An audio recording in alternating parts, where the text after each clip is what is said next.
জানিয়ে দিচ্ছি দেশের শীর্ষ পত্রিকার প্রধান শিরোনাম। প্রথমেই প্রতিদিনের বাংলাদেশ। ভূমি বিরোধী 70% মামলা। চট্টগ্রামে বেদখল 13,000 একর বনভূমি। দখলের কোপে বিক্ষত অরণ্য। হাসিনা বেনজির সহ 8 জনের নামে পরোয়ানা। প্রথম আলো। বেশিরভাগ শুটার তালিকার বাইরে। সরকারি প্রতিষ্ঠানের শীর্ষ পদে দলীয় লোক নিয়োগ নিয়ে প্রশ্ন। 11টি সরকারি প্রতিষ্ঠানের শীর্ষ পদে চুক্তিভিত্তিক নিয়োগ পেয়েছেন বিএনপি ও সহযোগী সংগঠনের নেতারা।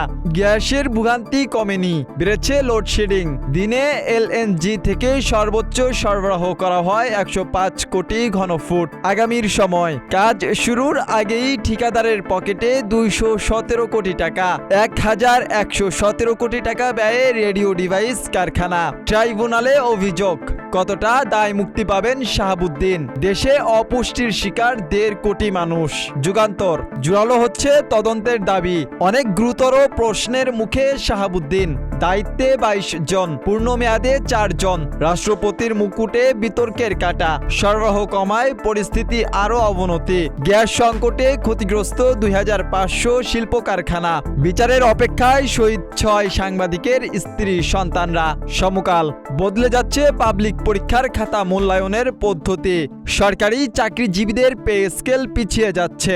দেশের বাজারে 76% টুথপেস্ট মাইক্রোপ্লাস্টিক।